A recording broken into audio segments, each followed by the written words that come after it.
الحمد للہ رب العالمین الصلاۃ والسلام علی خاتم النبیین اما بعد اعوذ باللہ من الشیطان الرجیم بسم اللہ الرحمن الرحیم. فرماتے ہیں اہل اللہ کے عظیم الشان فکر سب دنیاوی فکر سے مستغنی کرنے والی ہے. حضرت فرماتے ہیں لوگ سمجھتے ہیں کہ اہل اللہ بڑے چین میں ہیں، ان کو کچھ فکر نہیں، دہشت دنیا کی تو فکر نہیں، مگر دنیا کی فکر نہ ہونے کا منشا تذکری نہیں، بلکہ ایسے دمشان فکر ہے جس میں چاہے موسمی کی روح مل کر سب فکر کو نکل گیا ہے. اے ترا خارے بپا مشکت کی دانی چیز حال شیرانے کی شمشیر پلا سب. فرماتے ہیں کہ لوگ اہل اللہ کے بارے میں یہ سمجھتے ہیں جو اللہ والے ہیں کہ بے فکر ہو گئے، تو دنیا کا فکر تو یقیناً ان کو نہیں ہے، لیکن اس کا مطلب یہ نہیں کہ فکر سہاری، بلکہ ان کا فکر جو ہے نا وہ بہت عظیم فکر ہے. اور وہ فکر کیسا ہے؟ دیکھیں، اس آدمی کو 100 روپے کے جانے کا فکر ہو، وہ کتنا ہوگا؟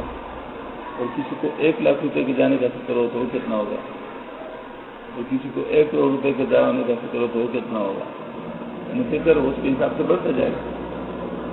اب یہ 60-70 سال کی جو زندگی ہے، اس کی اگر کسی کو فکر ہے وہ تو ایک عارضی چیز ہے، لیکن جس کو آخرت کا فکر ہو کہ آخرت میرا خراب نہ ہو جائے تو وہ تو اتنا بڑا فکر ہے کہ اس کے مقابلے میں دنیا کی کوئی فکر ہی نہیں کرائی جاتی، کیونکہ وہ نہ ختم ہونے والی زندگی کے بارے میں، تو جو نہ ختم ہونے والی زندگی کے بارے میں فکر ہوگی وہ بہت زیادہ فکر ہوگی.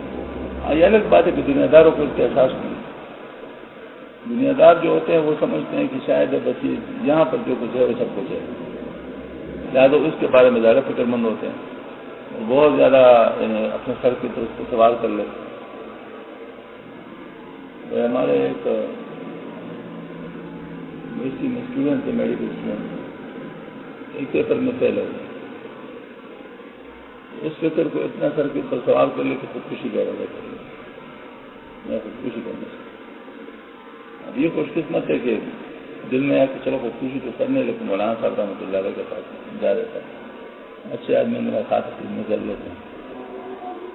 وہاں گئے تو حضرت سے عرض کیا، ہم نے فرمایا بیٹا میں آپ کو روک تو نہیں سکتا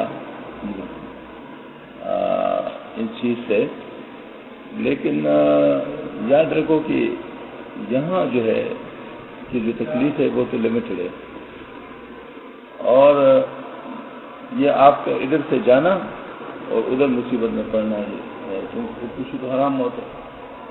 اس کے بعد تو کیا کرے گا؟ اگر وہ آپ کا نقصان ہو گیا تو پھر کیا ہوگا؟ پھر کیا کرے گا؟ بس اس کے بعد پھر خودکشی ضرور ہے. یہ بات ہے کہ اب ایک پیپر میں اگر فیل ہو گیا تو کیا ہو گیا؟ دوبارہ پاس بھی ہو سکتا ہے، نہ بھی پاس ہو تو میڈیکل کا میں تو وہ نہیں ہے نا پوری زندگی، بس یہ نہ ہوا تو بس ساری زندگی ختم ہو گئی.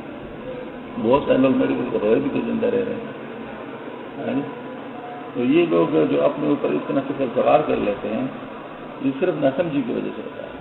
یہ سمجھتے ہیں کہ شاید یہی سب کچھ ہے، اور شیطان اس کو بہت زیادہ بڑھا چڑھا کر وہ سامنے لے آتے ہیں. اس وجہ سے جو ہے انسان بہت زیادہ پریشان ہو جاتا ہے. حقیقت میں پریشانی اتنی زیادہ نہیں ہوتی جتنی کی جو مطلب یہ کہ وہ لوگ اس کا اتنا اپنے اوپر سوال کر لیتے ہیں.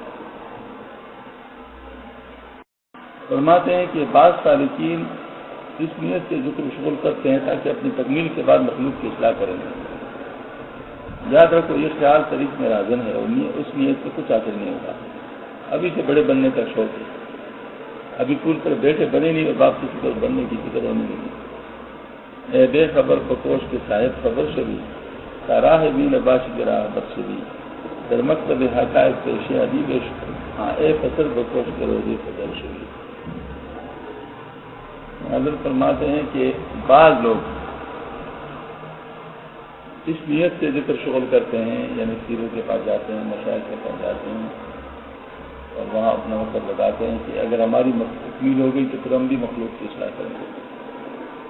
فرمایا یہ بہت ہی فضول قسم کا خیال ہے. اس کی وجہ ہے کہ اگر آپ نے اللہ کو راضی کرنا ہے تو اللہ کا راضی کرنا صرف اس میں تو ہے نہیں، اللہ کو راضی کرنا مقصود ہے، تو اس کے لیے پھر ان چیزوں کو چھوڑ دو۔ فرمایا کہ یہ جو خیال ہے یہ اس طریق میں رہزن ہے، یعنی یہ جو ہے یہ انسان کو صحیح ڈائریکشن کی طرف نہیں جانے دیتا۔ اس وجہ سے اس نیت کے ساتھ کچھ بھی حاصل نہیں ہوگا، اس کو چھوڑ دو، بلکہ صرف اس لیے ذکر شکر کر لیا کرو تاکہ ہماری اصلاح ہو جائے۔ اصلاح بنیادی چیز ہے، کیونکہ اللہ پاک نے قرآن پاک میں فرمایا قد افلح من زکاها وقد خاب من دساها، یقیناً کامیاب ہو گیا وہ شخص جس نے اپنی نفس کا تزکیہ کیا، اور یقین ناکام ہو گیا وہ شخص جس نے اپنے آپ کو میلہ چھوڑ دیا، اپنے نفس کو میلہ چھوڑ دیا۔ اب دیکھ لے، اپنے نفس کو میلہ چھوڑنے سے اللہ پاک فرماتے ہیں کہ تباہ و برباد ہو گیا وہ شخص۔ تو اس وجہ سے اصلاح بڑی ضروری ہے، موت سے پہلے اپنی زندگی میں اصلاح ضروری ہے، ورنہ پھر جہنم کے ساتھ اصلاح کی جائے گی، اور وہ بہت سخت بات ہے۔ لہٰذا ان چیزوں کی طرف جانا ہی نہیں چاہیے، اس کے بارے میں ہمیں فکر نہیں کریے۔ اللہ تعالیٰ چاہے گا تو ہو جائے گا، نہیں چاہے گا تو نہ ہو۔ احمد تو عاشقین و مشیقت سورا چکار دیوانہ باش سلسلہ نشد کہتے احمد تو عاشق ہے، تجھے سلسلے سے چاہتا خالق، سلسلہ ہو یا نہ ہو تو چھوڑ، تو اللہ کے محبت میں دیوانہ بن جا، چاہے سلسلہ ہو یا نہ ہو، اس سے تجھے بھی چاہتا ہے۔ مطلب یہ ہے کہ اللہ جل شانہ کا بن جاؤ، یہ جو ہے نا مطلب باقی چیزوں کو چھوڑو، یہ تو سارا اس میں جو ہے نا وہ یعنی آپ کی نیت صحیح نہیں رہے گی۔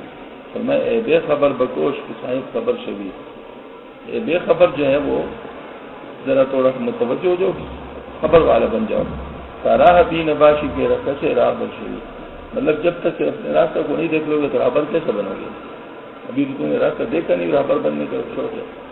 در مکتب حقائق پیشی عجیب عشق، جو مکتب حقائق ہے جس میں حقائق کھلتے ہیں، اس میں عجیب عشق کے سامنے ہاں اے پسر بکوش، یعنی پہلے بیٹا بن جا کہ روزے پہ درشوی، تو پھر ایک دن باپ بھی بن جاؤ۔ مطلب یہ ہے کہ اگر ایسا نہیں بیٹے بنو گے باپ جیسے بنو، وہ تو ظاہر ہو نہیں سکتا۔ فرمایا تم کو کیسے معلوم ہو کہ اس وقت ہمارے لیے نفع متعدی میں مشغول ہونا افضل ہے یا مضر؟ اس کے لیے نظر صحیح کی ضرورت ہے، یا تو نظر صحیح پیدا کرو ورنہ کسی نظر کا دامن پکڑو اور اس کے تابع ہو جاؤ، اس سے ہر موقع پر استحقاق کرو، ورنہ اس کی سخت ضرورت ہے۔ نظر صحیح بھی یوں ہی پیدا ہوگی، بدون اس کے بہت کم پیدا ہوتی ہے، بلکہ شیخ صاحب نظر صحیح ہو وہ بھی اپنے واسطے کسی کو شیخ سے جوز کرے، اپنے حوالہ خاصہ میں اس کی رائے سے عمل کیا کرے، اپنی رائے سے عمل نہ کرے، کیونکہ اپنے حالات واقعات اپنی نظر ایک ہی طریقے پر جاتی ہے اور دوسرے کی نظر، اور جس شوق کو دوسرے شخص نہ ملے تو اپنے چھوٹوں ہی سے مشورے کرے، اس طرح بھی غلطی سے محفوظ ہو جائے گا۔ نفع متعدی اس کو کہتے ہیں دوسروں کا نفع پہنچانا۔ یہ مرض آج کل بہت عام ہے، لوگ اپنی اصلاح تو کرتے نہیں، دوسروں کی اصلاح کرنے لگ جاتے ہیں، اور اس کا نقصان یہ ہوتا ہے کہ خود بھی اصلاح نہیں ہوتی، دوسروں کو بھی نقصان ہو جاتا ہے۔ لیکن مجھے آپ بتا دیں کہ اگر یعنی ایک انسان ہے وہ جو ہے نا مطلب کسی نالے کے اندر موتی پڑا ہوا ہے،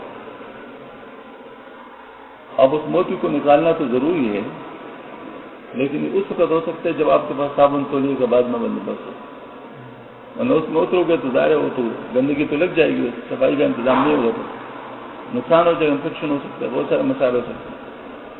اسی طریقے سے جس کو اپنے دل کی حالت کا پتہ نہ لگتا ہو، ادراک نہ ہوتا ہو، کیونکہ ادراک بھی تبھی ہوتا ہے جب ایک خاص حد تک صفائی ہو جائے، وہ نہیں ادراک گندے کپڑے کے اوپر آپ گندگی ڈالے تو آپ کیا پتہ چلے گا؟ جب تک صاف کپڑا نہیں ہوگا اس وقت آپ کو پتہ ہی نہیں چلے گا۔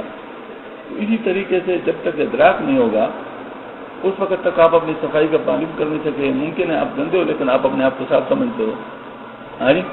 تو ایسی صورت میں یہ بات ہے کہ جب انسان دوسروں کا اصلاح کرنے لگتا ہے تو بجائے سے کہ لوگوں کو نفع ہو اس کو بھی نقصان ہونے لگتا ہے، لوگوں کو بھی نفع نہیں ہوتا، ہاں جی، کیونکہ جو یہ باتیں بتا رہا ہے اس میں نفسانیت ہوگی، للہیت نہیں ہوگی۔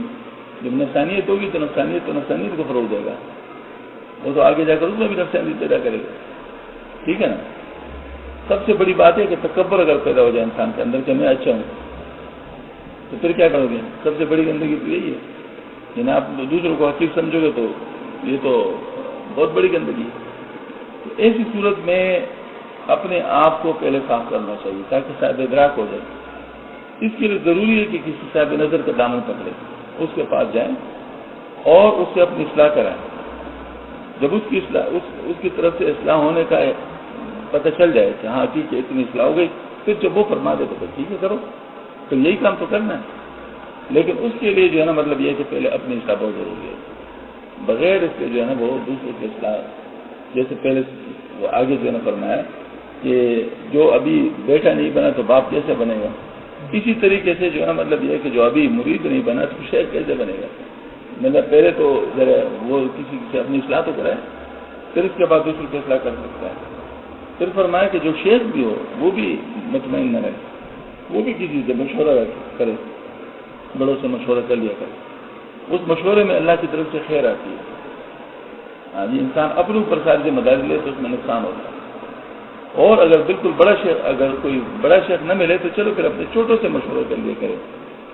کہ آپ صلی اللہ علیہ وسلم صحابہ کرام سے مشورہ کرتے تھے, صحابہ کرام آپ سے بڑے تو نہیں تھے. تو یہ اس کا مطلب یہ, اور حکم بھی اللہ کا تھا. ہاں جی, تو اس کا مطلب یہ ہوا کہ بہرحال مشورے سے انسان کو کام کرتے رہنا چاہیے.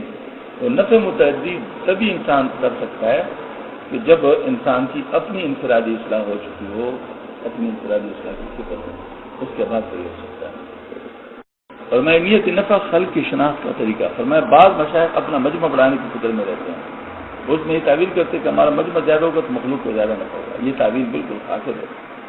اگر ان کو نفع خلق مطلوب ہے تو اس کی علامت یہ ہے کہ کوئی دوسرا شخص سے زیادہ کامل آ جائے جس سے نفع خلق کی زیادہ امید ہو کہ حضرت شیخ اپنے مسلک کو چھوڑ کر الگ ہو جائیں اور لوگوں سے کہہ دیں کہ اب میری ضرورت نہیں, آپ بزرگ کے پاس جاؤ, مجھ سے زیادہ کام ہے. یہ واضح کرنا. اب دیکھیں مقصود کیا ہے. مقصود اللہ کو راضی کرنا ہے. مقصود اللہ کو راضی کرنے, اور ایک آدمی مجھ سے زیادہ بہتر آ گیا. اب یہ اچھی بات نہیں کہ کام وہ کرے ثواب مجھے مل جائے, کام وہ کرے ثواب مجھے مل جائے, مجھے فائدہ مجھے ہو جائے. اب میں اگر اخلاص کے ساتھ اپنی نسل کو چھوڑ کے اس کے حوالے کروں تو بھائی جی آپ تم اپنا کام کرو, میں آپ کے حال ہوں, تو کیا مزہ آئے گا. مطلب ایک تو یہ بات ہے کہ وہ کام کرے گا تو مجھے مفت میں فائدہ ملے گا, کیونکہ یہ جو سرنڈر ہے یہ اللہ تعالیٰ کو بہت پسند ہے. ہاں جی, نتیجتاً وہ جو ہے نا مطلب یہ ہے کہ وہ کام وہ کرے گا اور فائدہ آپ کو ہوگا. کیونکہ فائدہ کے لیے جو ذریعہ بننا ہے وہ ضروری نہیں کہ آپ ایک ایک آدمی کے لیے ذریعہ بن جائے, آپ پوری جماعت کے لیے بھی ذریعہ بن سکتے ہیں. اور پوری جماعت کے لیے ذریعہ ہے کہ آپ نے دوسرے سب لوگ کو ان کے ساتھ ملا دیا تو ماشاء اللہ پوری جماعت کے لیے آپ ذریعہ بن گئے. تو آپ ایسا ہو گیا جیسے آپ کے ذریعے ان کی اصلاح ہو گیا, تو آپ کو بھی فائدہ ہوگا, ان کو بھی فائدہ ہوگا, لوگوں کو بھی فائدہ ہوگا. یہ مطلب بہت مفید بات ہے. فرمایا کہ اچھی بات یہی ہے کہ انسان جو ہے نا اپنی مجمع بنانے کے فکر میں نہ رہے, بلکہ اللہ کو راضی کرنے کے فکر رہے. دو آدمی بھی بیٹھے ہو پاس لیکن نیت صحیح ہے تو انشاءاللہ فائدہ ہوگا. یہ ایک بزرگ تھے, اس کے دور میں ایک اور بزرگ کو کشف ہو گیا کہ اس کا مقام بہت اونچا ہو گیا. تو وہ ان کے پاس چلے کہ میں دیکھوں کہ وہ کرتے کیا ہے, ان کا مقام کیوں اتنا زیادہ اونچا ہو گیا. ان کے ساتھ کچھ 2-3 راتیں گزاری تو دیکھا کہ وہی معمولات ہیں, جو تہجد ہے اور جو نمازیں ہیں, جو نوافل ہے, تلاوت ہے, لیکن ساتھ چھوٹے چھوٹے بچوں کو یہ قاعدہ بغدادی نہیں ہوتا, اس طرح کوئی کتاب وہ چھوٹی کتابیں پڑھایا. تو انہوں نے کہا بابا جی میں تو آپ کے پاس اس لیے سے آیا ہوں کہ آپ کے خصوصی معاملات دیکھ لیں. میں تو میرے خصوصی معاملات تو کوئی نہیں, میرے خصوصی معاملات اور کچھ نہیں, جس کے علاوہ کچھ نہیں کرتے, جس کے علاوہ میں کچھ نہیں کرتے, بس جو آپ کے سامنے وہی ہے. تو انہوں نے کہا پھر یہی اخلاص کی برکت ہوگی کہ دیکھے نا ایک اتنا بڑا عالم اگر چھوٹے بچوں کو قاعدہ بغدادی پڑھا رہا ہے تو ہدایت کا مطلب اس کا نفس کچھ بھی نہیں ہے. ورنہ ایک انسان جو ہے نا وہ تو سمجھتا ہے کہ میں جیسے یونیورسٹی پڑھانے والے ٹیچر اپنے آپ کو بڑا ٹیچر سمجھتے ہیں اسکول کے مقابلے میں. ہاں جی, تو جو بخاری شریف کا درس دے رہا ہو تو وہ سمجھتا ہے کہ میں تو بخاری شریف کا درس شیخ الحدیث ہوں. ہاں جی, اور جو قاعدہ بغدادی پڑھاتا ہوگا تو وہ تو اپنے آپ کچھ نہیں سمجھتا ہوگا. تو یہی کچھ نہ سمجھنا تو اللہ تعالیٰ وہ محبوب ہے. جو اپنے آپ کو انسان کو سمجھتے یہی تو مسئلہ ہے, اسی سے تو نکلنا ہے. تو یہ جو ہے نا یہ والی بات ہے کہ انسان اس میں نہ رہے کہ لوگ میرے ساتھ زیادہ ہو, اس میں رہے کہ اللہ مجھ سے راضی ہو. کہتے ہیں محمد تو عاشقین کا مشرق خدا چکا دیوانہ باش تل سر آپ اخلاص کے ساتھ کام کریں پھر جس کو بھی اللہ تعالیٰ دیں آپ سے فائدہ دلوانا ہوگا تو وہ آپ کے پاس پہنچ جائیں گے، چاہے آپ کدھر بھی ہوں گے، بھاگیں گے پھر بھی آپ کے پیچھے آئیں گے۔ ایسے بھی ہوتا ہے نا، بعض لوگوں سے بھاگتے ہیں، ہمارے جتنے بھی بزرگ ہیں پہاڑوں میں رہتے، ہاں جی پہاڑوں میں رہتے تھے اور لوگ پہاڑوں میں پہنچ جاتے تھے۔ خدا ہمارے جد امجد کا کاشف رحمۃ اللہ علیہ تھے تو یہ مادرزاد بری تھے۔ اب ظاہر ہے مطلب یہ کہ والد صاحب کی طرف سے تو تھے ماشاءاللہ معذور تھے، لیکن باقی لوگوں کے ساتھ ظاہری اس طرح رابطہ نہیں تھا، تو ایک شیخ نے ان کو کہا کہ آپ کیوں اس طرح کرتے ہیں کام، مطلب یہ ہے کہ اس کی آپ کو اجازت نہیں ہے۔ انہوں نے کہا میں تو نہیں کرتا، یہ تو لوگ آتے ہیں، اٹھا دیا، میں نے تو نہیں بلایا ان کو۔ تو انہوں نے لوگ کہا چلے جاؤ، ان کے پاس کچھ نہیں، لوگ نہیں گئے تو وہ جو ہے نا پھر اس کے بعد یہ ہوا کہ وہ تو چلے گئے آگے، واپس آئے تو حضرت نے اعلان کر دیا کہ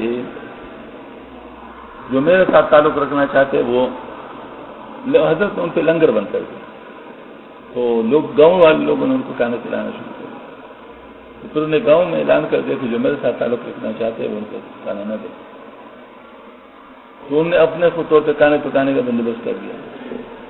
پھر جب وہ بزرگ واپس آئے تو انہوں نے دیکھا کہ پھر انہوں نے کہا یہ آپ کے پاس ابھی بھی ہے، میں نے پوچھو میں نے کیا کیا، انہوں نے پوچھو، انہوں نے کہا اچھا یہ بات ہے تو چلو میں اجازت دوں۔ مطلب میرا یہ کہ اب جو باغی کے بھی پھر بھی ان کے پیچھے لوگ آئیں، ٹھیک ہے نا، لیکن اگر اللہ پاک نے آپ سے فائدہ دلوانا ہو تو پھر اس کی فکر کیوں کرنی چاہیے کہ میرے پاس زیادہ لوگ ہیں؟ یہی تو بڑا مسئلہ ہے کہ میری پارٹی بڑی، میری پارٹی بڑی، کیا مطلب؟ اور میں اب ہمارے اندر تخرب اور گروہ بندی کا مرض آ گیا۔ اگر ہم کو نفع خلق مقصود ہے تو دوسرے نفع رسان سے انتباز نہ ہوتا بلکہ خوشی ہوتی تھی، اچھا ہوا کہ اس نے میرے اوپر سے بوجھ ہلکا کر دیا، اب میں دین کا دوسرا کام کروں گا جس کو کوئی بھی نہیں کر رہا۔ اب ہماری حالت یہ کہ ہمارے بزرگوں سے کسی عالم کو کسی مسئلے میں بھی اختلاف ہو تو چاہے اس سے دین کا فیض ہمارے بزرگوں سے بھی زیادہ ہو رہا ہو، اس سے خوش نہیں ہوں گے، اور نہ اس کے مرنے پر حسرت رنج ہوتا ہے بلکہ کس درجے میں خوشی ہوتی ہے۔ مطلب یہ ہے کہ جو لوگ اللہ والے ہوتے ہیں پھر وہ ان چکر میں نہیں پڑتے، لیکن جن کے یہاں مسائل ہوتے ہیں تو پھر ان میں گروہ بندی والی بات ہے، ہماری پارٹی اس کو نہیں دیکھتے کہ صحیح کیا ہے، غلط کیا ہے، اچھا کیا ہے، برا کیا ہے، دیکھتے ہماری پارٹی، جو ہماری پارٹی کا سوچ ہے نہیں گڑبڑ ہے، اس میں انسان کو للہیت نہیں ملتی۔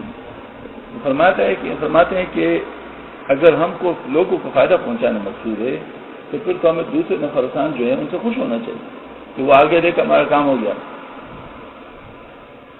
پارٹی کو دیکھ لو، چلے میری پارٹی ہے، ہاں جی کوئی بھی پارٹی ہے میری، اب میں پارٹی کے لیے کام کر رہا ہوں اور دوسرا آدمی پارٹی کے کام کرنے کے لیے آ گیا تو مجھے خوشی ہوگی یا خفا ہوگا؟ میں خفا ہوں گا، خوشی ہونی چاہیے نا، مطلب بھائی ٹھیک ہے جی اب کام کرنے کے لیے آ گیا، تو ہماری پارٹی کون سی ہے؟ پتہ ہے ہماری پارٹی کون سی ہے؟ ہماری پارٹی ہے حزب اللہ، ہم اللہ کی پارٹی میں ہیں۔ دو پارٹی ہیں اصل میں بنیادی، حزب اللہ، حزب الشیطان، ہاں جی، یعنی اللہ کی پارٹی اور شیطان کی پارٹی۔ اللہ پاک نے فرمایا نہیں کہ جو میرے ہوں گے ان کو تو گمراہ نہیں کر سکتا، جو میرے ہوں گے ان کو تو گمراہ نہیں کر سکتا، تو جو اللہ کے ہیں تو ظاہر اب یہی بات ہے ہماری پارٹی ہے کہ جو آدمی اللہ کی طرف بلا رہے ہیں، میں بھی اللہ کی طرف بلا رہا ہوں، تو جب وہ آ گیا تو مجھے خوشی ہونی چاہیے، نہیں خوشی نہیں کہوں گا ماشاء اللہ میرا کام آسان ہو گیا، اب یہ بھی وہی کام کرے گا، میں بھی وہی کام کروں گا، تو ماشاء اللہ بہت زیادہ کام ہو جائے گا۔ اس سے جو ہے نا مطلب یہ فرماتے ہیں کہ اگر ہم کو لوگوں کو نفع پہنچانا مقصود ہے تو پھر دوسرے جو نفع رسان ہے ان سے میں کیوں ان کے بعد ہوتا ہے، بلکہ وہ خوش ہونا چاہیے کہ وہ آ گیا تو چلا ہمارا بوجھ ہلکا ہو گیا، میں کوئی اور کام کر لوں گا۔ ایک تو ہوتا ہے تقسیم کار کو لوگ نہیں جانتے، تقسیم کار کس کو کہتے ہیں؟ اب دیکھیں مجھے آپ بتا دیں، اگر سارے لوگ اسٹیئرنگ بنانا شروع کر لیں تو گاڑی بن جائے گی، کوئی اسٹیئرنگ بنا رہا ہوگا، کوئی سیٹ بنا رہا ہوگا، کوئی بریک بنا رہا ہوگا، کوئی ایکسیلیٹر بنا رہا ہوگا، کوئی انجن بنا رہا ہوگا، کوئی لائٹس بنا رہا ہوگا، ہر اپنا اپنا کام کرے گا، پھر کوئی ان سب کو جمع کر رہا ہوگا، ٹھیک ہے نا؟ تو یہ پھر ہوتا ہے کام تقسیم کار۔ اب اگر سارے ایک ہی چیز کے پیچھے لگ جائے تو وہ تو فائدہ نہیں ہوا. اب لوگوں کو پتہ چل گیا آئی اسپیشلائزیشن آج کل بڑا وہ ہے, اب سارے آئی اسپیشلسٹ بننا شروع کر لے, پھر ویسے بتاؤ کیا ہوگا. پتہ چلے اسپیشلسٹ جو ہے نا وہ فٹ پاتھ پہ بیٹھے ہوئے سارے لوگ آج اسپیشلسٹ ہوں گے تو پھر کیا ہوگا, فٹ پاتھ پر بیٹھے ہوں گے لوگ آنکھیں ٹیسٹ کر رہے ہوں گے. تو وہ مطلب یہ ہے کہ تقسیم ہونا چاہیے کہ مطلب اگر ایک کام کوئی کر رہا ہے تو دوسرا کام کرے, تیسرا. تو فرمایا کہ اگر اس سے کوئی آدمی آ گیا تو ہم اپنے آپ کو کسی اور کام کے لیے لگا دیں گے, ماشاء اللہ پھر بس ہو جائے گا کام, وہ کام بھی ہوگا یہ کام بھی ہوگا. تو فرمایا کہ اب ہماری حالت ہے کہ اگر ہمارے بزرگوں میں سے کسی عالم کو کسی مسئلے میں بھی اختلاف ہو, چاہے اس سے دین کا فیض ہمارے بزرگوں سے زیادہ ہو رہا ہو, تو اس پر خوش نہیں ہوں گے. مطلب مسئلے میں اختلاف کی کیا بات ہے بھائی, اختلاف میں تو اللہ تعالیٰ نے رحمت رکھی ہے. ایک ہوتے مخالفت اور ایک ہوتے اختلاف. اب امام حنیفہ, امام شافعی, امام مالک, امام احمد بن حنبل رحمۃ اللہ علیہ میں جو اختلاف تھا وہ جو ہے نا فروعی اختلاف تھا. مطلب یہ کہ اس میں ہر ایک چیز ہو سکتا ہے, اس میں ایسا اختلاف نہیں کہ ایک چیز کو دوسرا غلط ہے. اجتہادی اختلاف ہے, تو اجتہادی اختلاف میں تو ہر ایک چیز ہو سکتا ہے. تو جو ٹھیک ہوگا درمیان میں اصل میں اس کو 2 اجر مل جائے گا, جو ایسا نہیں ہوگا اس کو 1 اجر مل جائے گا ہر ایک کو. تو یہ مسئلے کا جو اختلاف ہے اس کو انسان کو چیز بجے بھی نہیں ہونا چاہیے. یہ چیز بس صحیح ہے, ہمارے شیخ کی ہمارے بزرگ کی یہ رائے ہے, دوسری رائے ہے, تو یہ تو ممکن ہے. اب دیکھیں حضرت مولانا اشرف علی تھانوی رحمۃ اللہ مدنی رحمۃ اللہ علیہ کے درمیان بہت بڑا اختلاف تھا کہ ایک پاکستان بننے کے حامی تھے اور دوسرا پاکستان بننے کے مخالف تھے, لیکن دونوں بہت بڑے بزرگ تھے, دونوں بہت بڑے اللہ والے تھے. دونوں کی یعنی مسجد بنانی ہے تو یہ اول اس پہ ڈیبیٹ ہوتا ہے کہ آج مسجد بننی چاہیے یا نہیں بننی چاہیے, کیونکہ ایک مسجد جب موجود ہو تو دوسرے مسجد اس کے قریب نہیں بنانی چاہیے. مطلب اول تو اس پہ ڈیبیٹ ہوتا ہے کہ یہاں مسجد بنانی چاہیے نہیں بنانی. میں جب آ گیا تھا وہ اس کالونی میں, کیونکہ نہیں تھا مسجد, تو اس کے لیے ہم نے جو ہے نا وہ کھلے میدان میں نماز پڑھنی شروع کی. تو ہمارے شیخ مولانا اشرف رحمۃ اللہ علیہ کے پاس کسی نے شکایت کر دی, شبیر نے وہاں دوسری مسجد بنا دی ڈیڑھ انچ. آج تو ظاہر مطلب رپورٹ پہنچ گئی, حضرت مجھ سے ایکسپلینیشن کری, سنا ہے آپ نے کوئی اور مسجد بنائی ہے. میں نے کہا حضرت مسجد بنائی تو نہیں ہے لیکن نماز پڑھنا شروع کیا. تو کیوں پہلے مسجد میں کیوں نہیں جاتے؟ میں نے کہا حضرت وہ دور ہے. تو کتنا دور ہے؟ تو میں نے کہا کہ تقریباً میرا گھر سے میں جب نکلتا ہوں تو وہاں پہنچتے میرے 12 منٹ لگ جاتے ہیں. 12 منٹ لگ جاتے ہیں. اللہ فرمایا ایسا نہ بتاؤ, مجھے بتاؤ یہاں جو ہم بیٹھے ہیں تو یہاں سے کوئی اور جگہ بتا دو کہ وہاں تک رہے. وہاں جا کر کیا گھر پہ ہم بیٹھے تو وہاں سے بورڈ کا جو جتنا دور تھا اتنے میں 12 منٹ تقریباً لگ جاتے ہیں.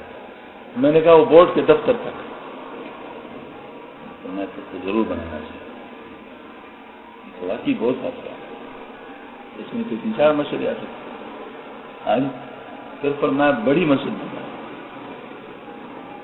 اور اچھی خاصی جگہ گھیر لو, بعد میں ٹھیک ہے سب کچھ ہو جائے گا, ان کو دینا پڑے گا جگہ, لیکن تم جو ہے نا مطلب یہ کہ ابھی سے پلاننگ بڑی کر. اختلاف ہو سکتا ہے نا, مطلب یعنی ضروری نہیں کہ وہ اختلاف ہو سکتا ہے. اسی طریقے سے اختلاف جو ہے وہ تو ممکن ہے لیکن مخالفت نہیں ہونی چاہیے. اب میں نے کہہ دیا کہ یہ کام ہونا چاہیے, دوسرے کہتے ہیں نہیں ہونا چاہیے, بس مسئلہ ہو گیا, بہت بڑا مسئلہ بن گیا. تو یہ ٹھیک نہیں. پر میں سچے آدمی کی علامت یہی ہے کہ وہ اپنے جذبات فطرت کے موافق بلا تکلف عمل کرتا ہے.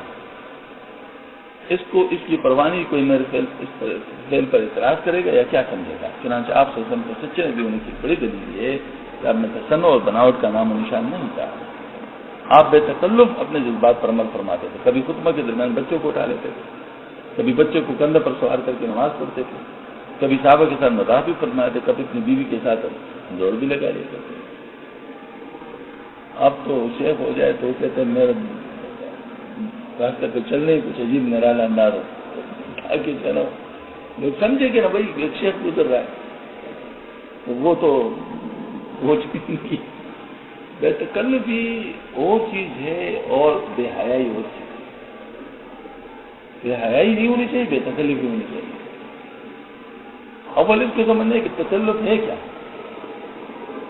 مطلب اس کو جاننا چاہیے کہ تکلف ہے کیا. تکلف اس چیز کو ہم کہتے ہیں کہ کام آسان طریقے سے ہو سکتا ہے اور خام خواہ آپ اس کو مشکل کریں، یہ تکلف ہے. یہ تکلف ہے. اور بات یہ ہے کہ بے حیائی اس چیز کو ہم کہتے ہیں کہ ایک آدمی جو خام خواہ نعوذ باللہ من ذالک مسجد میں بیٹھ کے ماتن کی گالی ایک دوسرے کو دینے لگے، تو بے تکلف بھی کہتے ہیں جی ہم بڑے بے تکلف ہیں آپس میں. یہ کون سے بڑے بے حیا آپس میں؟ اب کہہ سکتے بڑے بے حیا ہیں آپس میں، مطلب یہ تو بے تکلف بھی نہیں ہے. بے تکلف بھی اس کو ہم کہتے ہیں مثال کے طور پر مجھ میں خامی ہے اور آپ مجھ سے بے تکلف ہے، اور آپ اگر مجھ سے کہہ دو یہ کیا کر دیا نہیں، اب آپ نے بے تکلف سے کہہ دیا میرے بھی اگر آپ کے ساتھ ایسی بے میں کہتا ہوں یہ جو ہے یہ بے تکلفی ہے. یہ بے تکلفی اچھی بات ہے نہیں، ٹھیک ہے نا. ورنہ پھر یہ بات ہے کہ وہ اب میں کہوں گا تو یہ ناراض ہو جائے گا، یہ کر دے گا وہ کر دے گا تو بڑے مسئلے ہوں گے. تو یہ بے تکلفی نہیں ہے. اس وجہ سے میں کہتا ہوں کہ بے تکلفی میں تو دین سے چلنا بڑا آسان ہو جاتا ہے، لیکن لوگ بے تکلفی کا معنی ہی اور لیتے ہیں. تو آپ صلی اللہ علیہ وسلم کی جو بے تکلفی تھی وہ اسی قسم کی تھی کہ آپ صلی اللہ علیہ وسلم کو اللہ تعالیٰ کے راضی کرنے کا خیال ہوتا تھا، لوگوں کے راضی کرنے کا خیال نہیں ہوتا تھا. لوگوں کا خیال رکھتے تھے لیکن اس طرح نہیں کہ اپنے ذہن کے اوپر سوال کر لیں اور ہر چیز انہیں کے خیال رکھ رہے ہیں، وہ والی بات نہیں تھی. تو فرمایا کہ سچے آدمی کی علامت یہ ہوتی کہ اپنے جذبات فطرت کے موافق بلا تکلف عمل کرتے تھے اور اس بات کی پرواہ نہیں کرتے کہ لوگ میرے بارے میں کیا کہیں گے. یہ رسومات کس وجہ سے ہوتے ہیں مجھے آپ بتا رہے ہیں، اس کی کیا وجہ ہوتی ہے کہ لوگ کیا کہیں گے. اب اگر کسی کے اندر بے تکلفی ہے تو کب پرواہ کریں گے لوگ کیا کہیں گے. پرواہ نہیں کرے تو رسومات سے بچ جائیں گے، تو رسومات سے بچنا اچھی بات ہے نہیں.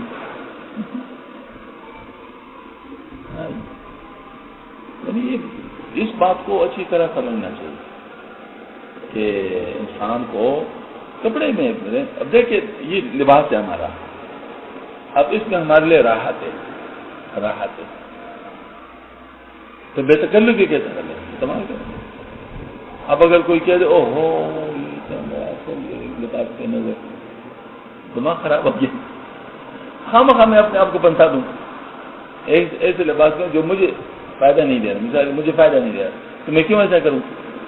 ایک دفعہ ایسے وہ جرمنی میں ایک ڈپارٹمنٹ اسٹور پہ چیز لے رہا تھا، پروڈکٹ لے رہا تھا، لائن وہاں خود بخود لگ جاتی ہے. وہ بے تکلف ہے، مطلب یہ کہ وہ کہنا نہیں پڑتا کہ آپ لائن لگا رہے ہیں، بس جب بھی کوئی کام ہو تو بس اگر زیادہ لوگ ہو تو خود بخود لائن لگ جائے گی. یہ کام ہو تو لائن میں ہم کھڑے تھے تو ایک جرمن مجھے دور دور بیٹھ کر دیکھ رہا ہے. اب ایک آدمی کو دور دور کر دیکھا جا رہا ہو تو کم تو ہوتا ہے آدمی کی اچھا بات مجھ میں کیا مسئلہ ہے، کیوں مجھے اس طرح دور دور کر دیکھ رہا ہے. میں نے بھی اسے دور کر دیکھا تو اس نے فوراً مجھ سے پوچھا where do you come from. میں نے کہا فرام پاکستان. اچھا پاکستان سے. میں نے کہا کیونکہ پاکستان سے تو بہت سارے لوگ آئے ہوئے ہیں، وہ تو آپ کی طرح لباس میں نہیں، وہ تو ہماری طرح کپڑے پہنے ہوئے ہیں، آپ کے کپڑے ہم سے کیوں مختلف ہوئے. وہ اس بات پہ سوچ رہا تھا کہ کیا بات. میں نے کہا آپ کے کپڑے تو دیکھ کے ساری ڈپارٹمنٹ اسٹور میں 30 مال کے ملتے ہیں تو وہ تو میں بھی لے سکتا ہوں، لیکن میں نے غور کیا کہ مجھے کون سے کپڑوں میں راحت ہے، میں کون سے کپڑوں میں آسانی فیل کرتا ہوں، تو میں نے سارے کام ان کپڑوں میں زیادہ آسانی کر سکتا ہوں. اب مجھے بتا دو کہ میں اپنا فائدہ کو چھوڑ کر صرف اس وجہ سے یہ کپڑے پہن لوں آپ کے جو کپڑے ہیں کہ آپ مجھے اچھا سمجھے، یہ کوئی اچھی بات ہوگی. میں نے کہا آپ مجھے بتا دیں. اب میں کپڑے اپنے لیتے ہوں آپ کے لیتے ہوں، چلو مجھے بتا دیں آپ. تو سن کر اتنا خوش ہوا کہ I like such people who are not impressed by others. کہتے can I talk you some time more. اس نے مجھ سے ایڈریس لے لی مطلب میرے یہ کہ وہ خوش ہو گیا. وہ کہتے میں ایسے لوگوں سے یعنی وہ چاہتا ہوں کہ جو کہ لوگوں سے متاثر نہ ہوں. اور یہی بات مجھ سے ایک یونیورسٹی کے کولیگ مسٹر کیلیاں سے اس نے بھی کی. اس نے ایک دن مجھ سے بے تکلفی سے پوچھا آپ کو پتہ ہے میں آپ کو کیوں چاہتا ہوں؟ میں نے کہا کہتے آپ کے اندر دو باتیں ہیں. کون سی باتیں ہیں؟ کہتے ایک کہ صبح جب آپ آتے ہیں سب کے ساتھ ہاتھ ملا لیتے ہیں. مجھے پتہ بھی نہیں تھا کہ یہ بھی لوگ نوٹ کر رہے ہیں. دوسرا ہے کہ آپ کسی سے متاثر نہیں ہوتے. اور کہتے جن کے پاس کچھ ہوتا ہے وہ کسی اور سے متاثر نہیں ہوتا. لہٰذا نہیں آپ مطلب لوگ ان چیزوں کو نوٹ کرتے ہیں کہ جو لوگوں سے متاثر نہیں ہوتے پھر ان سے لوگ متاثر ہوتے ہیں، اور جو لوگوں سے متاثر ہوتے ہیں ان کو لوگ پر متاثر کرتے رہتے ہیں. ان لوگوں کے لوگوں کے پیچھے پھر چلتا رہتا ہے. تو یہاں پر بھی حضرت نے فرمایا کہ سچے آدمی کی علامت ہے کہ اپنے جذبات کو جذبات پر فطرت جمع کرتا ہے، تکلف عمل کرتا ہے. اس پہ اس کی پرواہ نہیں ہوتی کیونکہ میرے اس کل پر اعتراض کرے گا کیا سمجھے گا. اور میں کمال کی مستی خیال ہستی کو کم کر دیتی ہے. کمال کی مستی خیال ہستی کو کم کر دیتی، اس لیے باقی جو اہل کمال ہوتے ہیں وہ سادگی سے رہتے ہیں. اس میں کچھ اہل باطنی کی خصوصیت نہیں بلکہ علوم دنیا میں بھی جو کامل ہوتے ہیں ان میں کمال کی وجہ سے سادگی آ جاتی ہے. یہ پروفیسر کو آپ دیکھیں گے نا، بڑے بڑے پروفیسر بڑے سادہ ہو جاتے ہیں. آئنسٹائن کے بارے میں مشہور ہے کہ اس کی بیوی اس سے بڑی لڑا کرتی تھی. وہ جو ہے نا مطلب وہ کہتی تھی کہ اکثر ایسا ہوتا تھا کہ سوٹ کیس میں اس کا جو ہے وہ سوٹ پریس کر کے وہ رکھ دیتی کہ آپ نے وہاں لیکچر دینے سے پہلے یہ پہننا ہے. وہ اچھی طرح اس کو یاد کرا دیتی تھی یہ پہننا چاہیے.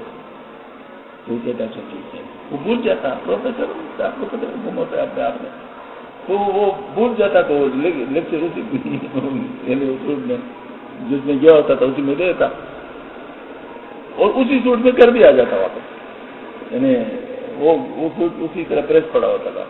اس کی بھی بڑی چھٹ پٹاتی ہوئی جاتی میں نے کس لیے اس طریقے ہوتا یہ کیا ہو. تو وہ بہت آرام سے کہتا لوگ میرے لیکچر سننے کے لیے آئے تھے، میرے سوٹ دیکھنے کے لیے نہیں آئے تھے. بہت آرام سے تو بات بالکل صحیح ہے کہ جو بڑے بڑے پروفیسر ہوتے ہیں یا بڑے بڑے لوگ جو ہوتے ہیں چاہے وہ کاروباری بڑے ہوں چاہے وہ مطلب عہدے کے لحاظ سے بڑے ہوں چاہے کچھ اور، تو وہ عموماً سادہ ہو جاتے ہیں. اور یہ بڑے بڑے شاعر تو ہوتے ہی سادہ.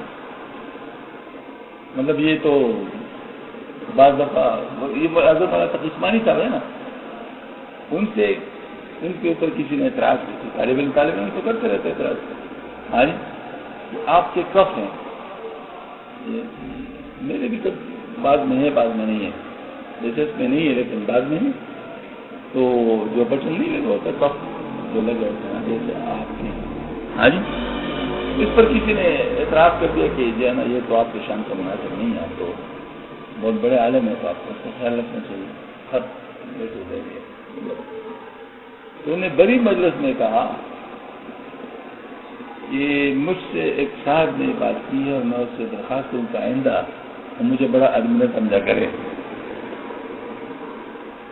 میں بڑا آدمی نہیں ہوں اور مجھے تو بعض دفعہ یہ بھی پتہ نہیں ہوتا کہ میں نے قمیض الٹی پہنی ہے سیدھی پہنی. بعض دفعہ یہ بھی غلطی ہو جاتی ہے اور واقعہ تب ہو جاتی.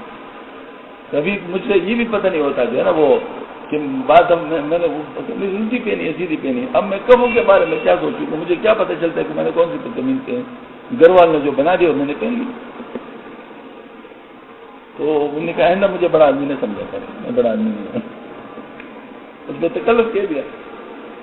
واقع تو وہ اس کے شاگرد کہتے ہیں وہ جو ہے نا وہ سب کے ساتھ بڑے بڑے بال ہیں تو کہتے اس میں خارج کرنے لگتا ہے ٹوپی اتار کے. سارے کام آدمی سر کر سکتا ہے. بہت خیال لگتا ہے بھائی لوگ کیا کہیں گے دیکھیں سب کے سامنے سر کو گزارا ہے. ہاں جی لیکن نہیں ان کو کوئی پرواہ نہیں مطلب سب کے سامنے جو اس کو آسان ہے بس وہ کرتا ہے. ابھی کوئی جرم تو نہیں ہے. اب جو چیز آپ تنہائی میں کر سکتے تو اور شریعت نے اس کو پابند نہیں کیا کہ آپ اعلانیہ نہ کریں تو پھر کیوں آپ کو خواہ مخواہ پریشان ہے. تو میں حضرت سلطان جی رحمۃ اللہ علیہ کے نزدیک سما کی 4 شرطیں ہیں.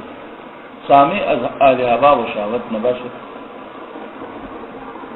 مرد تمام باشد، زن و کودک نباشد، مسموع حضل و فحش نباشد، علیہ تمام مثل چنگ و رباد درمیان نباشد.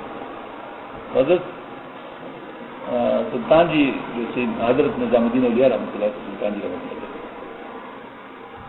ان کے بارے میں لوگ کہتے ہیں کہ سما ان کے یہاں ہوتا تھا، اور میں ان کے یہاں سما ہوتا تھا، لیکن ان کے یہاں سما کی 4 شرطیں تھیں.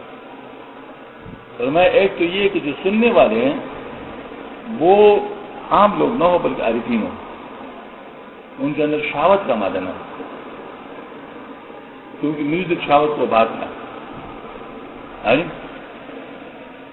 دوسرے انہوں نے فرمایا کہ مسلم مرد تمام باشد، جو سننے والا ہے وہ سنانے والا ہے وہ مکمل مرد ہو، چھوٹا بچہ نہ ہو اور عورت نہ ہو،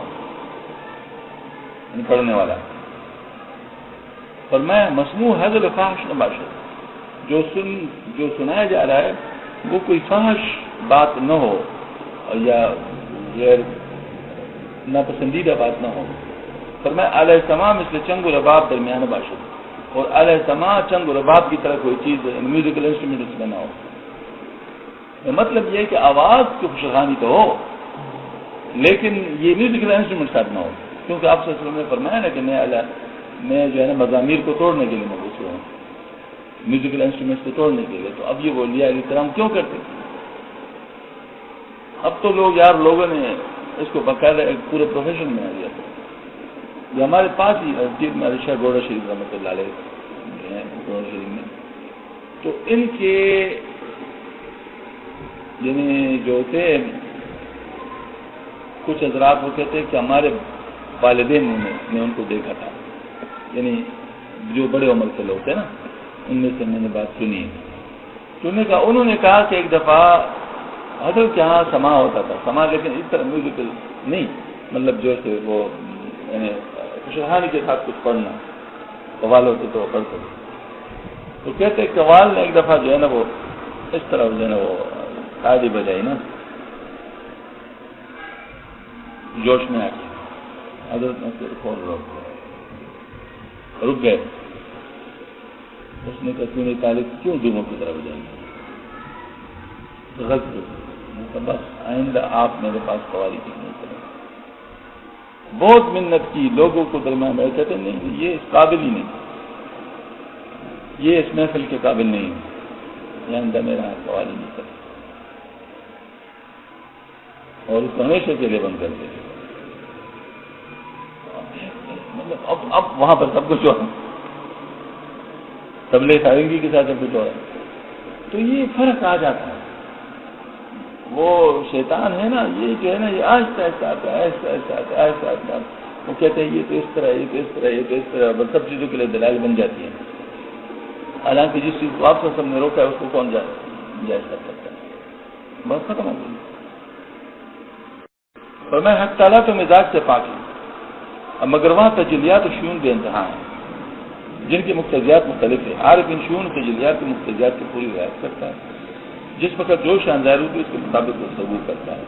چنانچہ حضور صلی اللہ علیہ وسلم نے دیکھا کہ تجلی محبوبیت کا غلبہ ہے، اور تعالیٰ یہی چاہتے کہ میں ناز کروں تو کہنے لے اللہ من تو لکھا حاضر اصحاب لم تعبد بعد اليوم، یعنی اس جماعت کو اگر آپ نے تو نے ہلاک کر دیا تو تیری عبادت قیامت تک کرنی ہے ہوگی. ہاں جی، حالانکہ یہ بات اللہ آپ صلی اللہ علیہ وسلم کی شان سے عام حالات میں بعید تھی اور اللہ کے سامنے، لیکن اس وقت آپ صلی اللہ علیہ وسلم کے اوپر یہ بات کھلی ہوئی تھی کہ اللہ ایسی بات چاہتا ہے. تو فرمایا کہ حضرت ایوب علیہ السلام نے دیکھا کہ اللہ میرا صبر دیکھنا چاہتے، اس لیے پورا صبر کیا، حتیٰ کہ دعا بھی نہیں کی. حالانکہ دعا صبر کے منافی نہیں تھی، مگر صورتاً اس میں بیماری سے ناگواری کا اظہار تھا، اس لیے دعا بھی نہیں کی. مگر جب منتشف ہو گیا کہ وقت اللہ دیت کے اظہار چاہتے ہیں تو فوراً دعا کرنے لگے رب انی مسنی شیطان بنصب وعذاب. مطلب یہ کہ عارفین جو ہوتے وہ مزاج شناس جیسے ہوتے ہیں نا، مزاج شناس، ایک شخص کسی کے ساتھ رہتا ہے تو اس کا مزاج شناس ہو جاتا ہے. جس وقت جس چیز کی ضرورت ہوتی ہے، جس وقت جس چیز کا مطالبہ ہوتا ہے، وہ اس کے مطابق کام کرنے لگتا ہے، اور ہر ایک دوسرا آدمی نہیں کر سکتا، دوسرے آدمی کو پتہ نہیں چلتا۔ تو یہ اللہ والے جو ہوتے ہیں، اللہ کی طرف متوجہ رہ کر اتنے مزاج شناس ہو جاتے ہیں کہ پھر وہی کرنے لگتے ہیں جو اللہ تعالیٰ چاہتے ہیں۔ اسی کو عارف کہتے ہیں، عارف اسی کو کہتے ہیں شریعت ظاہر ہے، طریقت اس کا باطن ہے، اور حقیقت اس کے ذریعے سے اللہ پاک پر حقائق منکشف فرماتے ہیں۔ اور معرفت جب انسان اللہ کا مزاج شناس بن جاتا ہے، اس وقت اللہ پاک کیا چاہتے ہیں مجھ سے، یہ معرفت۔ یہ معرفت آسان نہیں ہے، لیکن بہرحال ہیں عارفین۔ جو عارفین ہوتے ہیں وہ پھر موقع محل کے مطابق بات کرتے ہیں، اور جو عارفین نہیں ہوتے ان سے ایسی غلطی ہو جاتی ہے۔ ایک دفعہ ایک صاحب تھے، وہ بارش ہو گئی، اس نے کہا آج بڑے موقع کی بارش ہو گئی، تو اس کے الہام ہو گیا بے ادب کس وقت بے موقع کی بارش ہوئی، تجھے کیا پتا کہ بارش کا موقع کون سا ہے؟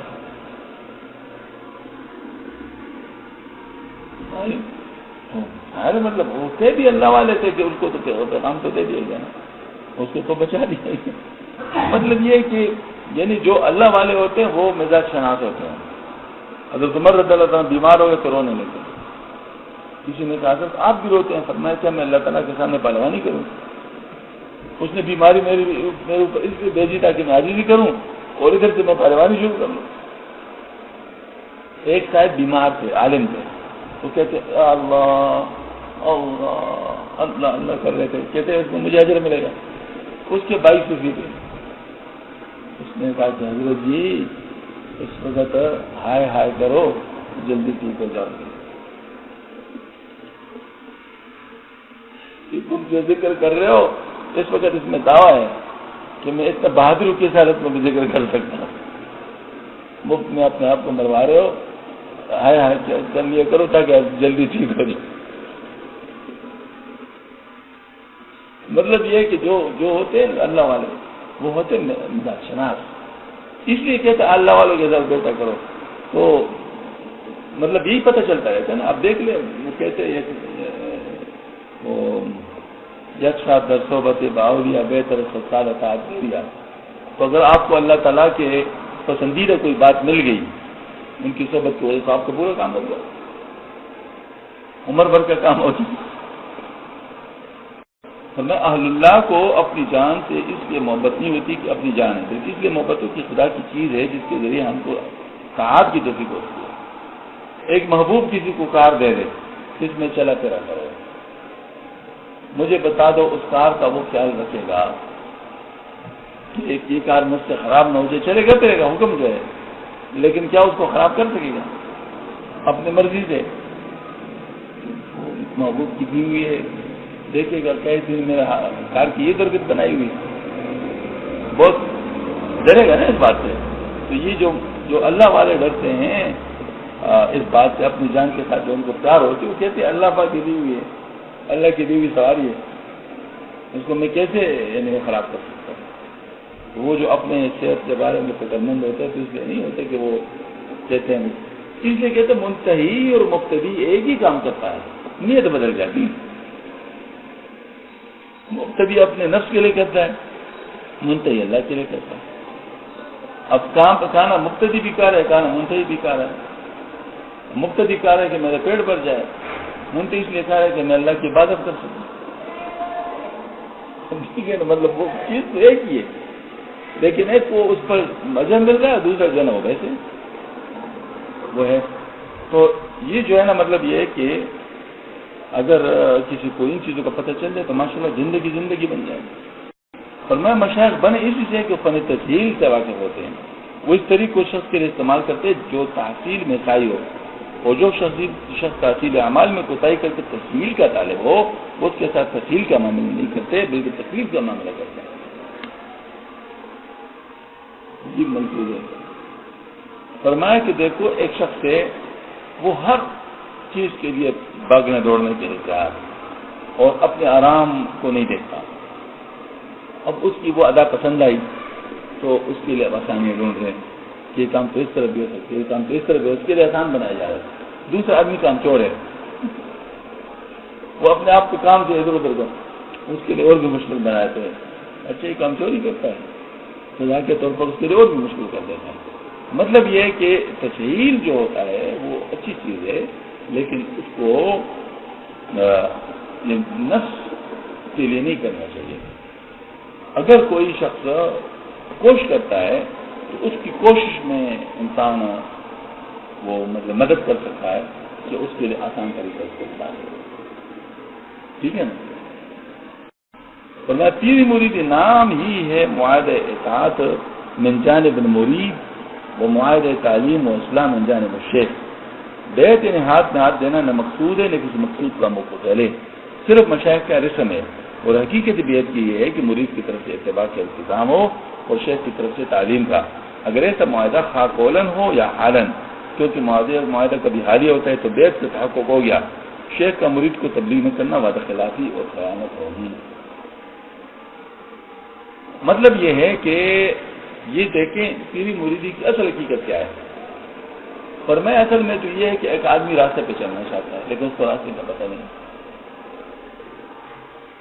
ہاں جی، تو وہ کسی ایسے شخص کو ڈھونڈ لیتا ہے جس کو راستے کا پتہ ہے، تو چلنا تو خود ہوگا لیکن کم از کم راستہ تو اس کو بتائے گا نا، وہ تو راستہ بتائے گا تو چلتا جائے گا، ٹھیک ہے نا۔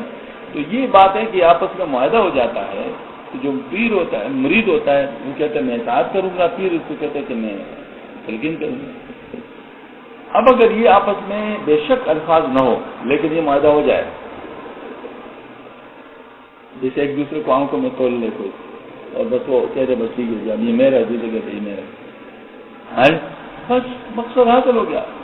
اب وہ بتائے گا اور یہ عمل کرے گا، بس بات پوری ہو گئی۔ لیکن اگر معاہدہ ہو گیا، بیعت ہو گیا، لیکن اس میں وہ نتیجہ مرتب نہیں ہو رہا، مطلب وہ نہ یہ اتباع کر رہے نہ وہ جو ہے نا وہ تلقین کر رہے، تو مقصود تو پورا نہیں ہوا، وہ تو صرف رسم پوری ہو گئی۔ ہاں یہ بات ہے کہ بعض لوگوں کے لیے اسلام میں یہ معین ہوتا ہے۔ کیسے معین ہوتا ہے کہ بعض لوگ کا اس کے بغیر مکمل توجہ ہوتی نہیں، وہ جب تک بیعت نہ کر لے اس وقت تک ان کی مکمل توجہ نہیں ہوتی، وہ ادھر ادھر وہ جو منہ مارتے رہتے ہیں، کبھی ایک کہاں چلا گیا، کبھی دوسرے کہاں چلا گیا، کبھی تیسرے کہاں چلا گیا، تو وہ یکسوئی نہیں ہوتی نہ اس کو۔ ہمارے پشتوں میں ضرب المثل ہے کہ وہ کہتے ہیں کہ جو بہت زیادہ لوگوں کا مہمان ہوتا ہے وہ بھوکا ہوتا ہے۔ ظاہر وہ ہر ایک آدمی سمجھتا ہے کہ اس کا مہمان ہے، دوسرے بھی کہتے ہیں اس کا مہمان ہے، کسی نے اس کے لیے انتظام نہیں کیا ہوتا، وہ درمیان میں بیچار شرط کے مارے کچھ کہہ بھی نہیں سکتا، تو وہ بھوکا ہوتا ہے۔ لیکن اگر ایک کا مہمان ہو تو اس کے لیے بے شک کچھ بھی ہوگا، لیکن جو کر سکے وہ کرے گا نا، اس کا خیال رکھے گا وہ۔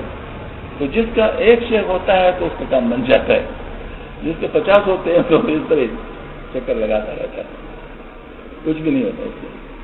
تو اس وجہ سے بیعت جو ہے ایک مفید چیز ہے کہ اگر بیعت کوئی کر لے تو کم از کم شیخ کو بھی پتہ چل جاتا ہے کہ میرا ہے، اور مرید کو بھی پتہ چل جائے کہ اب میں نے ادھر سے نہیں چلنا، اب میں جو ہے مطلب انہیں سے تعلق رکھوں گا، تو الحمدللہ۔ اور مقتدی کو ان تمام چیزوں کو کیا پتا ہو، مقتدی تو ہوتے ہی نہ سمجھ، انجان ہوتا ہے نا، اس کو بیچارے کو کیا پتا ان تمام چیزوں کا، تو آپ مقتدی سے توقع رکھیں گے کہ وہ ایسا الرٹ ہو جائے گا کہ وہ جیسے بیعت کے ساتھ کوئی چیز ہوتی ہے تو بغیر بیعت کس طرح کر سکے گا، مشکل ہے۔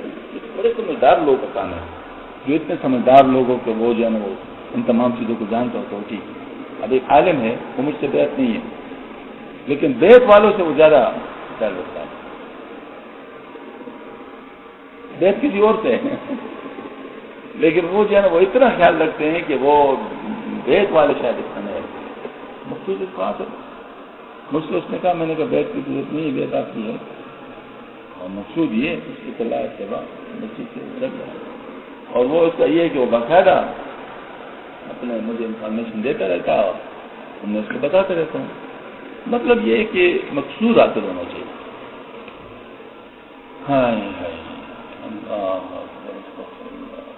اور میں آج کل پیروں کے ساتھ وہی معاملہ اور جو یہود نصارہ نے اپنا اخبار و ربانوں کے ساتھ رکھا تھا، اگر پیر صاحب ڈنگ کی بات بولے تو حقائق مارے تھے، بے ڈنگی بے تکی ہنگے تو رموز ہے، اور خاموش ہے تو مراقب اور چپ شاہ ہے۔ ان کی ہر حالت میں جیت ہے. یعنی عوامی پیر نہیں ہوتے، مطلب جو گاؤں کے پیر ہوتے ہیں، گاؤں والوں کی، جن نے اپنے لیے پیر خاص کیے ہوتے ہیں، تو وہ مقصود ان کے اصلاح ہو چکے. ان کو مقصود تو یہ ہوتا ہے کہ بس ٹھیک ہے.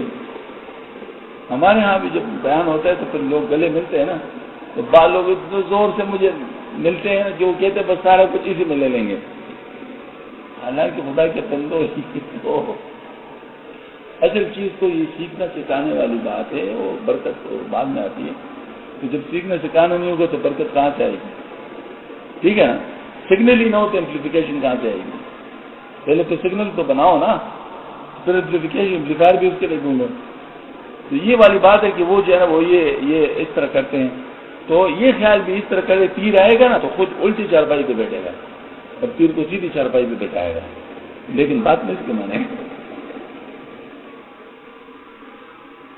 اگر وہ کہے کہ نماز پڑھو کہتے یہ تو آپ میرے لیے پڑھیں گے نا. آپ پیر کیسے ہو گئے جب مجھے نماز پڑھنی پڑے گی؟ ان کے لیے تو آپ کو کام کرنا. ٹھیک ہے نا. تو بعض لوگ آتے ہیں نا، وہ کسی گاؤں وغیرہ کا ہوتا ہے، کوئی افسر ہوتا ہے دفتر میں، ان کے پاس آ دیجیے اب میری سفارش کریں. اگر آپ کا جائز کام ہوگا تو ضرور سفارش کروں گا. کہتے اگر جائز کامی کی سفارش کروں تو آپ کے پاس کیوں بات؟ اب تو ہمارے گاؤں کے ہیں، تو اس کا مطلب یہ کہ آپ تو ہمارے ناجائز کی سفارش کریں گے نا. جائز تو ہر ایک کرے گا، وہ یہ کیا مطلب؟ یہ کون سا کام ہے؟ ریکروٹمنٹ تھا نا، اس میں بڑے لوگ آتے ہیں سفارش کے لیے. سفارش کے بڑے عجیب عجیب ڈنگ لوگوں نے سیکھے ہوتے ہیں. تو کوئی بہت پرانا دوست مطلب آ جاتا نا، السلام علیکم. وہ جی میں نے کہا جی بڑے اچھا جی آپ سے ملاقات نہیں ہوئی جی، ہم ملاقات ہو جائے. تو میں نے کہا بالکل جی بڑی مہربانی جی آپ کو ملاقات کرا دی. تو مجھے پتہ چل جاتا کہ اس مقصد کے لیے آئے. پھر آہستہ آہستہ ادھر ادھر کی ساری پرانی تازی باتیں کر کے نا اخیر اپنے مقصد پہ آ جاتے کہ جی وہ ہماری بچی نے امتحان دیا ہے تو اس کا پھر کیا میں نے کہا انشاءاللہ اس کے ساتھ انصاف ہوگا. اگر وہ اس کا حق ہو تو کسی کو نہیں ملے گا، ظاہر ہے کسی اور کا حق بھی آپ کو نہیں ملے گا. تو پھر اب جذبت اب کیا بات کس طرح کرے؟ اب بات تو کر رہی ہے لیکن اب کرے کس طرح؟ پھر ادھر ادھر سے یہ ادھر بس دیکھنا گھر میں مسئلہ ہے یہ وہ ہے. ہم نے کہا تو ہمارا اپنا آدمی ہے، تو یہ تو مطلب یعنی آپ کو بڑی مہربانی فرمانے والے ہیں، پہلے سے ہمارے مہربان. تو میں نے کہا انشاءاللہ وہ کوئی بات نہیں، ان کو کہہ دیں گے. میں نے کہا کہنے کی ضرورت ہے کیا؟ آپ کے بغیر کہنے کے بغیر بھی ہم حق کی بات کام کریں گے. جو حق ہوگا وہی ہوگا. تو اگر آپ کا حق ہوگا تو کسی اور کو نہیں ملے گا، اور کسی اور کا حق آپ کو نہیں ملے گا. اب پھر کام نہیں ہوا. تو اچھی طرح جب میرا دماغ خراب کر دیتے نا تو پھر میں ان کو صاف بات کر دیتا ہوں. ایک آدمی سے میں نے کہا یار مجھے صاف صاف بتاؤ، کوئی ایسے طریقے سکھاؤ جس میں خدا بھی راضی ہو تو بھی راضی ہو جائے. کیونکہ یہ تو مجھ سے ہو نہیں سکتا کہ خدا کو میں تیرے لیے ناراض کروں، یہ تو بیوقوف میں نہیں کر سکتا. اگر اس کا کوئی طریقہ آپ کے پاس ہے تو مجھے بتا دو، ورنہ ضرورت نہیں یہ بات کرنے کی. اتنی بات کافی ہے. تو مطلب اب دیکھ لیں یعنی لوگوں کے یہ ہے، پیروں سے بھی یہ توقع رکھتے ہیں. ہاں جی بس ہمارے پیر یہ ہے نا، بس ٹھیک ہے جی بس وہ کریں گے جی. مقدمہ بھی جیتنا پیر کے ذمے ہے. آخر ان کو پیسے کیوں ہم دیتے ہیں؟ جیسے نہیں ہوتے گاؤں میں کمی ہوتے ہیں، مطلب ان کو غلہ دیتے ہیں. ٹھیک ہے نا. تو نائی کو بھی دیتے ہیں اور امام مسجد کو بھی دیتے ہیں، اور جو ہے نا مطلب اور جو لوگ ہوتے ہیں کام کرنے والے ان کو بھی دیتے ہیں. اب 4-5 قسم کے لوگ ہوتے ہیں، اس میں پیر بھی ہوتا ہے. ہاں جی. اب ظاہر پیر جو ہوتا ہے تو اس کے لیے پھر اس کے ذمہ کچھ کام تو ہوں گے نا. مقدمہ ہے تو ظاہر جسمانہ اس کا کام ہے، پیر صاحب کے پاس جانا ہے، تعویذ دینا ہے اور دعا کرنی ہے. نہیں ہوا تو پھر نہیں ہے. اور ایسے سمجھیں گے جیسے نعوذ باللہ من ذالک خدا تعالیٰ نعوذ باللہ میں پیر صاحب کا رشتہ دار ہے. یعنی بس جی پیر کہے گا تو بس خدا تعالیٰ اس کو ضرور کرے گا. اللہ کی حکمتیں ہوتی ہیں. بات سوال آپ سے کہہ دیجیے نہیں وہ کون کے جس کا دعویٰ کر سکتا ہے کہ میں جو مانگوں گا وہی مل جائے گا؟ کوئی کر سکتا ہے؟ انسان اپنے آپ کو ظاہر پیش کر سکتا ہے، باقی سے ظاہر کیا کر سکتا ہے؟ کوئی کچھ بھی نہیں کر سکتا۔ حضرت نے فرمایا کہ ایسے پیر جو ہوتے ہیں اگر ڈن کی بات بولے تو حقائق کو معرف ہے، اگر بے ڈنگی ہوگی تو کی باتیں ہانکے تو پھر یہ رموز کی باتیں ہماری سمجھ میں نہیں آتی۔ ایپ زبردست، وہ جو بابا تناکا تھا نا، وہ جو ڈنڈے مارتے تھے، ہاں تو بس وہ رموز کی باتیں تھی، بس جس کو 3 ڈنڈے مارے تو اس کا اپنا مطلب ہے، جس کو 4 ڈنڈے مارے تو اس کا اپنا مطلب، جو سمجھے گا تو سمجھے، اور اگر خاموش رہے تو ماشاءاللہ مراقب ہیں اور چپ شائیں، تو ان کی ہر حالت میں جیت ہوتی ہے، نقصان ان کا کبھی بھی نہیں ہوتا۔ تو یہ بہت ہی بیوقوفی کی بات ہے، اللہ جل شانہ میں اس کو محفوظ فرما دے، اللہ جل شانہ میں اس کو محفوظ فرما دے، اللہ جل شانہ میں اس کو محفوظ فرما دے۔ حضرت فرماتے ہیں کہ اناڑی شیخ اپنے مرید کو مجموعۃ الوظائف بنا دیتا ہے۔ یہ تصوف کے لحاظ سے ایک بنیادی بات ہے کہ ذریعہ ہوتا ہے اور مقصد ہوتا ہے۔ اگر ذریعے کو مقصد بنایا جائے تو پھر یہ انسان کو اپنے راستے سے دور کر دیتا ہے۔ اگر کسی کا دوائیوں کا دکان ہے اور وہ بیمار ہو جائے، کتنی دوائی کھائے گا؟ مطلب اس کو دوائی اگر مفت میں مل رہی ہے تو کتنی دوائی کھائے گا؟ کتنی دوائی کی ضرورت ہوگی تو کہے گا نا، جو اور بقدر ضرورت کہے گا، اس سے زیادہ تو نہیں کہے گا۔ تو اگر مقصود صحت ہے روحانی تو اس کے لیے جتنی دوائی کی یعنی جتنے وظیفے کی ضرورت ہے اصل شیخ اتنا ہی بتاتے ہیں۔ ایک تو یہ بات ہے۔ دوسری بات یہ ہوتی ہے کہ ایک ہوتے ہے سمپٹمیٹک ٹریٹمنٹ، یعنی کوئی علامت دیکھ لی اور بس اس کو اب زکام ہو گیا اس کی الگ دوائی دے دی، کان میں درد ہو گیا اس کی الگ دوائی دی، گلا خراب ہو اس کی الگ دوائی دی، تو دوائیں زیادہ ہو گئی۔ تو ایک ماہر ڈاکٹر جو ہوتا ہے وہ دیکھتا ہے کہ یہ تینوں چیزیں کس وجہ سے ہیں، ممکن ہے ان کی وجہ ایک ہی ہو، تو وہ صرف اس چیز کی دوائی دیتا ہے۔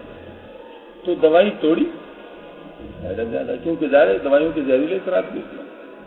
ہاں جی، اس کا مطلب یہ ہوا کہ جو صحیح ڈاکٹر ہوتا ہے وہ اتنی دوائی دیتا ہے جتنی کی ضرورت ہے، اور جو اناڑی ڈاکٹر ہوگا وہ لٹریچر دیکھ کر اچھا یہ اس کے لیے تو یہ دے دو، یہ اس کے لیے تو یہ بھی دے، یہ اس کے لیے یہ بھی دے، تو کیا ہوگا؟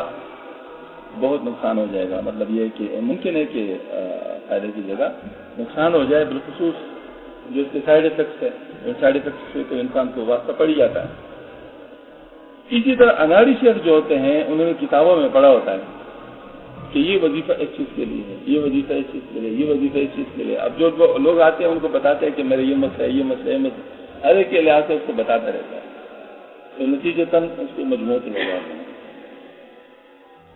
اکثر لوگ جو بغیر شیخ کے چلتے ہیں ان سے بھی غلطی ہوتی ہے، بہت سارے وظیفے جمع کر لیتے ہیں، کسی سے سن لیا بس اس کو شروع کر لیا، کسی کتاب میں پڑھا اس کو شروع کر لیا، کسی اخبار میں پڑھا اس کو شروع کر لیا، تو اچھا خاصا مطلب وہ وجوہ الوظائف بناتے۔ اس کا نقصان یہ ہو جاتا ہے کہ جب وہ وظیفہ پڑھتا ہے اور اس کی آتی ہے دل میں تنگی، کیونکہ اتنا کر نہیں سکتا، وقت تھوڑا ہوتا ہے، نتیجتاً یہ کر تو رہا ہوتا ہے لیکن دل اس کے ساتھ نہیں ہوتا،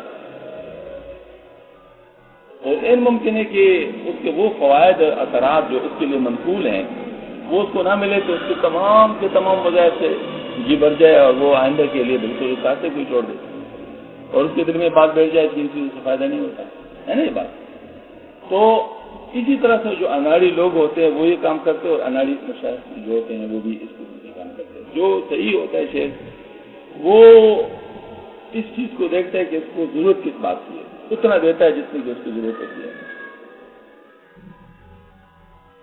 بعض دفعہ یہ ہوتا ہے کہ درمیان کی مضبوط بات انسان پکڑ لے اور وہیں سے بات شروع کر لے تو باقی چیزیں خود بخود چلنی شروع ہو جاتی ہے۔ مثلاً ہمارے ساتھ ایک ڈاکٹر صاحب تھے، ان کے بارے میں میرے ایک استاد تھے، انہوں نے فون مجھے کیا کہ میں ایک آدمی آپ کے پاس بھیج رہا ہوں، ان کو اپنے فوراً بیعت کرنا اور یہ نہیں پوچھنا کہ کیا۔